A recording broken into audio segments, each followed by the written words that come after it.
దేవుని పరిశుద్ధ నామానికి మహిమ కలుగును గాక. ఈ సాయంకాల సమయంలో ఏర్పాటు చేయబడిన ఈ సాహసం బట్టి వందనాలు. దేవుడు మరి దినమున మరి గుడిని దర్శించి దేవుని ఆశ్రయించిన గాక. మన జీవితంలో దేవుడు చేసిన మేలు బట్టి వందనాలు తెలియజేస్తుంది. కృపబడిన వందనాలు.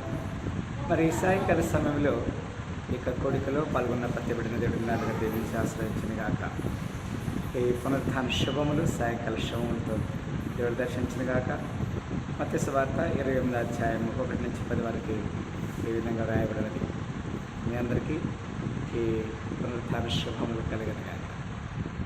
విశ్రాంతి దినము గడిచిపోయిన తర్వాత ఆదివారమున తెల్లవారి చుండగా మగ్దలైన మరియు వేరొక మరియు సమాధిని చూడవచ్చేది. ఇదిగో ప్రభు దూత పరలోకము నుండి దిగి వచ్చి రాయిపల్లి నుంచి దాని మీద కూర్చోండి. అప్పుడు మహాభూకంపము కలిగను. ఆ దూత స్వరూపము మెరుపు వలె ఉండెను. అతని వస్త్రము హిమంత తెల్లగా ఉండేది. అతనికి భయపడటం వలన కావలి వారి వెనక్కి చచ్చిన వారి వలె ఉండేది. దూత ఆ స్త్రీలను చూసి, మీరు భయపడికుడి, సిలువ వేయబడిన యేసును మీరు వెతుకుచున్నారని నాకు తెలియదు. ఆయన ఇక్కడ లేడు. తాను చెప్పినట్లే ఆయన లేచి అన్నాడు. రండి, ప్రభు పండుకొని ఉన్న స్థలం చూసి త్వరగా వెళ్ళి ఆయన మృతుల నుండి లేచినాడని ఆయన శిష్యులకు తెలియచేయండి. ఇదిగో ఆయన గలిలోనికి ముందుగా వెళ్ళుచున్నాడు. అక్కడ మీరు ఆయన చూతురు. ఇదిగో మీతో చెప్పుతున్నాను.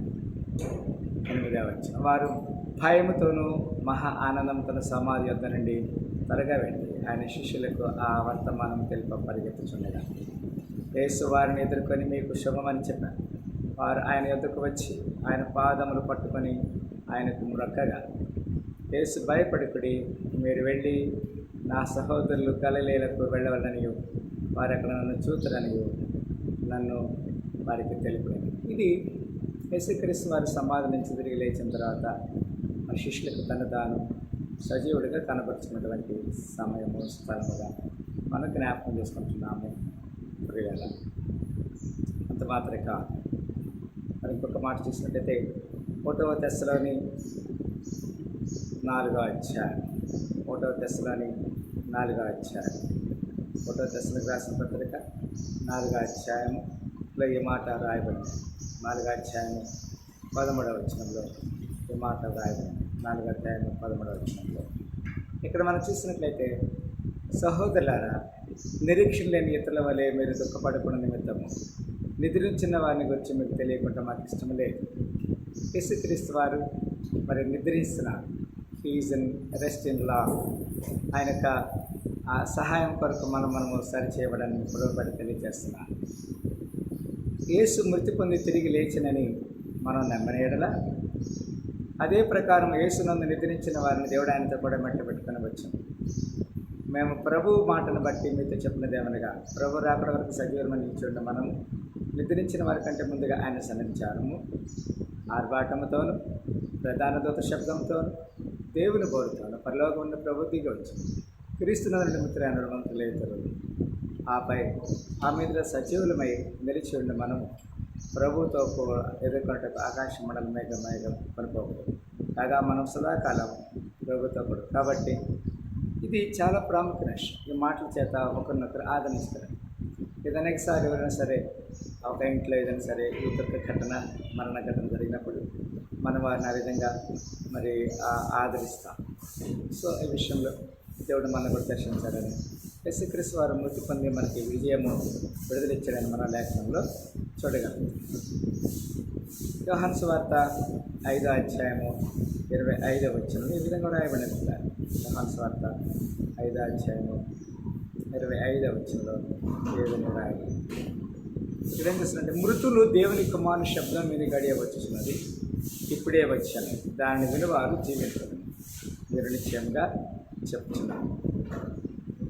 తండ్రి ఎలాగే తనంతట తానే జీవం గలవాడే ఉన్నాడు, అలాగే కుమారుడు తనంతట తానే జీవం గలవాడే వినుటకు కుమారునికి అధికారము అనుగ్రహించాడు.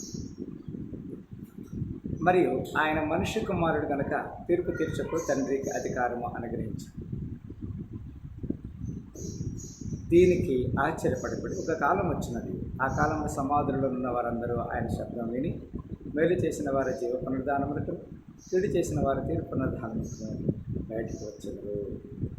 ఈ మాట చాలా ప్రాముఖ్యత. మృతులు దేవుని శబ్దం వినే గడియ వస్తుంది అనేది ఇక్కడ దేవుని లేఖనం అనే సత్యం. మరి మనందరం కూడా మేలు చేసినప్పుడు మేలుకరమైనటువంటి పునరుద్ధానం, కీడు చేసినప్పుడు కీడుకరమైన పునరుద్ధానాన్ని మనం అనుభవించడానికి దేవుడు మనకి అనుమతిస్తున్నాడు. రోమిలికి రాసిన పత్రిక 14వ అధ్యాయం 8-9 ఈ విధంగా రాయబడింది. మనం బ్రతికినను ప్రభు కోసమే బ్రతుకుచున్నాము, చనిపోయినను ప్రభు కోసమే చనిపోవచ్చున్నాము. కాబట్టి మనము బ్రతికినను చనిపోయినను ప్రభు వారమై ఉన్నాము. 9వ వచనంలో, తాను మృతులకును సజీవులకును ప్రభు అయి ఉండుటకు ఇందు నిమిత్తమే కదా క్రీస్తు చనిపోయి మరలా yes for to this and Christ both died and rose and revived, that he might be Lord that of the dead and living. It is God's plan, God's purpose is with us. So Jesus Christ was alive. He was risen from the dead. He is a resurrected one. He said he is the life and resurrection. Through him we will get into the forever life. Who is believers, believe him. So let us pray for him, and may Almighty God grant his blessings. ఈ సాయంకాల పునరుద్ధాన శుభములతో చూడమని దాని గురించి ఆశీర్వదించున్నాను. Thank you. God bless.